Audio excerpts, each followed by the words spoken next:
Hello everyone, good evening.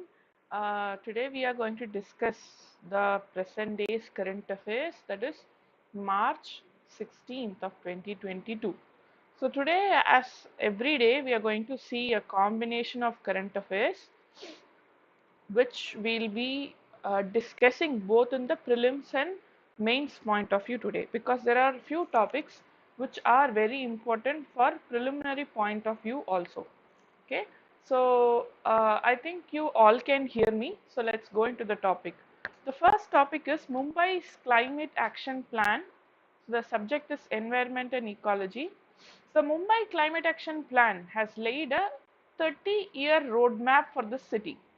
Okay, so the city of Mumbai has laid its climate action plan for almost 30 years. What they are going to do for 30 years have been laid down, and they are going to adapt inclusive and robust mitigation and adaptation strategies. So what is this Mumbai climate action plan?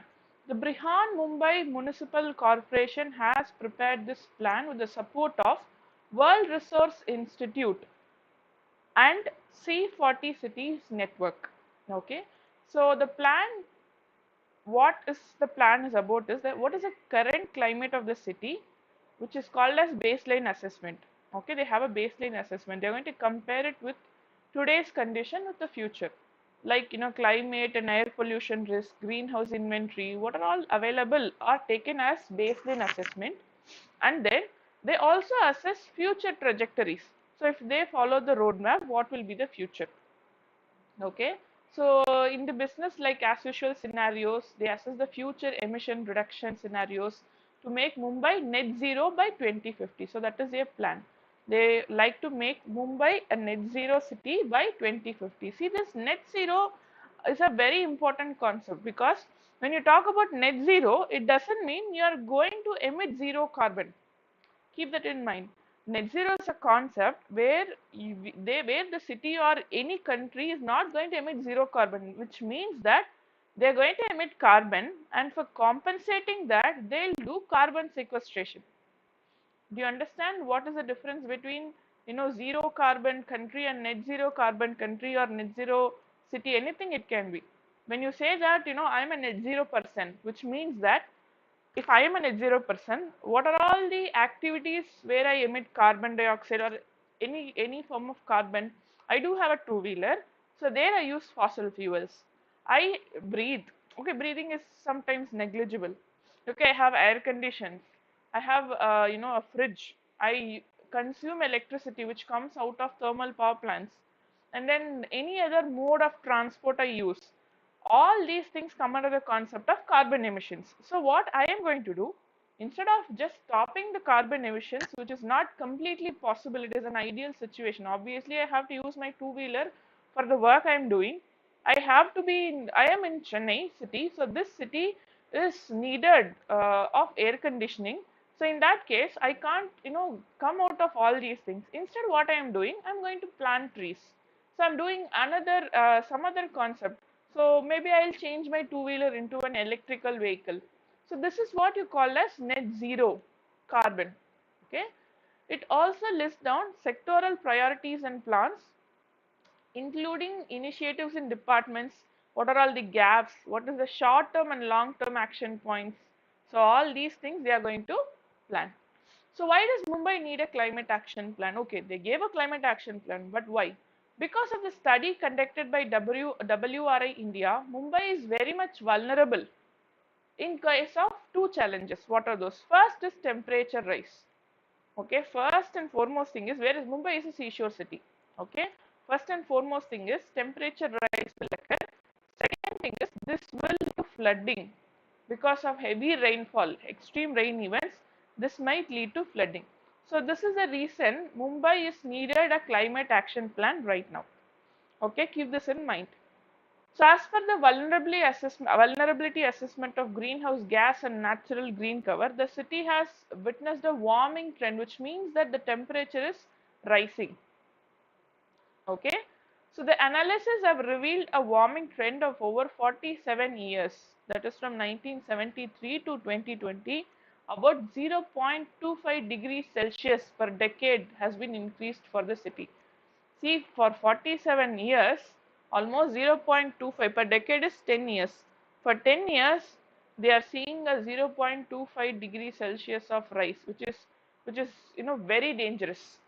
Okay, so it means that in 40 years 1 degree Celsius temperature has rise. As you see, it might be like just 1 degree Celsius, but they are stating that 1%, just 1% of temperature rise. This is the report of International Panel on Climate Change. Just 1% increase in temperature might lead to minimum of 7 centimeter of rise in sea level. This is very dangerous. Okay. Current greenhouse gas emission in 2019, which is taken as the base year, Mumbai's emissions are 23.42 million tons. Ton itself is 1000 kg. Million tons is millions into 1000.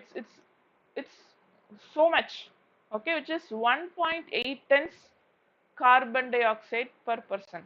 Just imagine one person alone is emitting 1.8 tons of carbon dioxide. I'm talking about Mumbai. Okay, it's very huge. Out of which 16.9 million tons or 72% is from the energy sector alone, followed by 4.56 million tons of carbon dioxide or 20% is from transportation sector. So 72% is from energy sector alone. Energy is mostly thermal power plants. Okay, and then 20% is coming from transportation, because you know very well Mumbai is a high dense trafficked city. So the city's waste sector contributes to the total 8%. So 72% from energy sector, 20% is from transport, and 30% is from waste management sector. Do you understand where the majority of energy comes from? See this, keep one thing in mind. If this is the case for Mumbai, okay, it is not just in Mumbai. Almost in all the metropolitan cities, only this will be the case. Keep it in mind. Maybe this 72% can be 70% in some cities, 73% in some cities, but this is the ratio. Okay. Keep this in mind, because in preliminary examination you can get questions like this. Most of the city's emission come from energy use in residential buildings, followed by commercial buildings and then transport. So residential buildings stands the top, so much population density is there. Electricity consumption contributes significantly to total emissions of 64.3% due to cities coal-based grid. I told you thermal power plants. So among all the power plants, which power plants emits the most amount of carbon is thermal power plants, because in thermal power plants what is consumed? Coal is consumed. Okay, so coal is one of the major source of carbon in the atmosphere. Fine. About C40, what is C40? C40 is a group which was started in 2005. Then the mayor of London, Ken Livingstone, and got its name in 2006 because it has 40 members. C40 is City 40. It has 96 members at present, representing over 1/4 of global economy, 1/4%. That is 25% of global economy are in the C40 alone. Okay.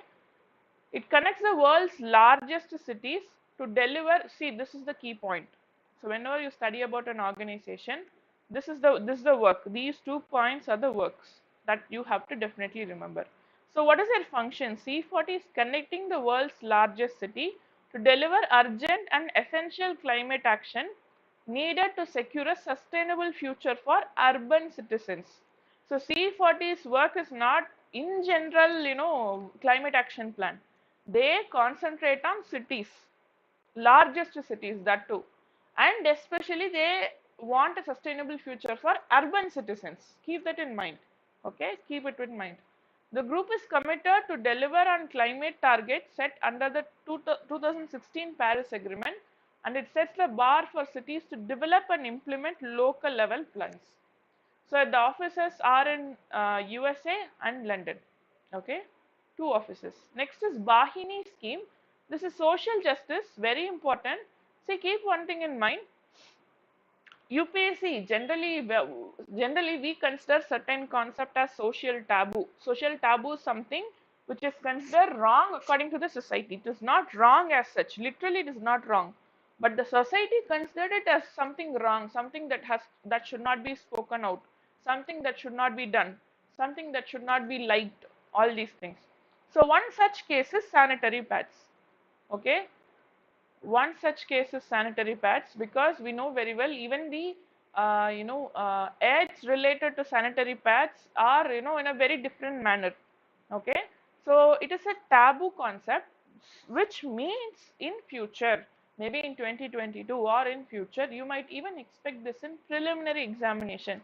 Generally, social justice concept is something we expect in mains examination, but since it is related to some scheme, this can be expected in preliminary examination itself. The Sikkim government is set to announce a scheme called as Bahini, so which means that they are going to install vending machines to provide free sanitary pads. Okay, so what is the objective? The goal is to provide 100% access to free and safe sanitary pads to girls in secondary and senior secondary school. So where they are concentrating on schools.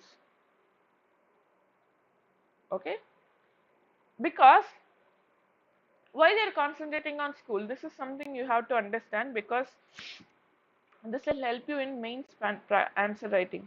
So the major reason for dropout in girl children is because of this sanitary issues. After puberty, female children do not prefer to go to schools because of unclean or no toilets at all. Second, the taboo related to menstruation.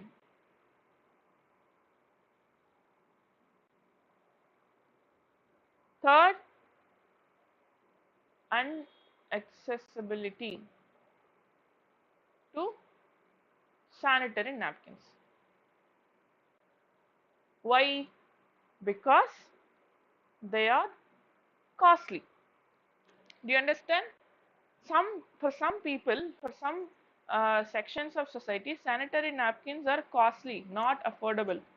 So there are many schemes nowadays which are related to either issue of sanitary napkins at a very low cost or issue of sanitary napkins free of cost.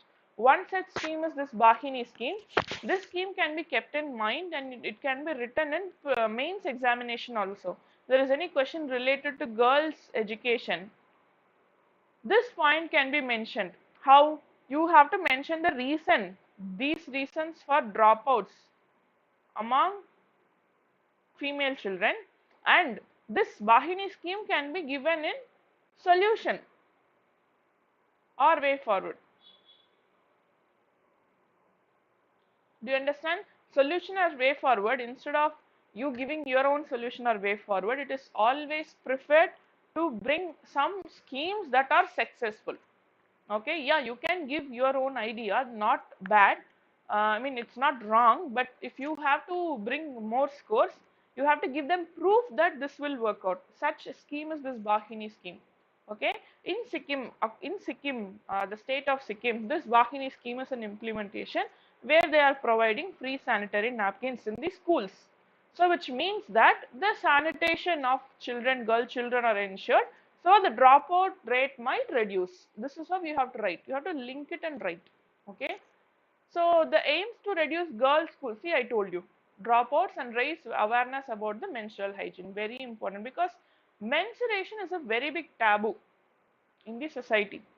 This is used as one of the tool for suppressing, women. Okay, we talk about many things, hijab, we talk about many things to suppress women, and one of the most important thing used is menstruation. And even they are making the children believe, the girl children believe from their childhood itself, that during menstruation they are actually treated like untouchables, that which is not fair. Okay, the initiative is based on an experiment launched by the state government in 2018 in collaboration with Sulab International. in which vending machines were installed in some schools. So they have done the pilot program and it is successful, and now they are going to implement it as a scheme. This Sulabh International is social service organization based in India that promotes human rights, environmental sanitation, non-conventional energy sources, waste management, and social reforms through education. One of the best tool to bring social reform is education. Okay, any other tool to social reform is not so effective like education. So what is the need? Access to sanitary napkins, especially in rural Sikkim, is much of which is remote and difficult terrain is difficult. Okay, often even shops don't keep napkin in this area. See, even the market is not available there. That is the problem here. Okay, so dropout rate of students in Sikkim for both boys and girls is similar to national average, which is approximately 20% for both genders. While girls in Sikkim may not drop out of schools due to menstruation, it is definitely a contributing factor. Okay. Quality of sanitary napkins. Accessibility of sanitary pads depends on affordability, very important. So there are many companies that produce pads locally now, but the fear is that the pads are not of good quality. Two issues. So one is quality, second is sanitation. Okay, two issues are there. So this has to be addressed. So each accessibility and availability of sanitary napkins will be provided. Involvement of Anganwadi centers will help reach a bigger audience of women. More awareness will come to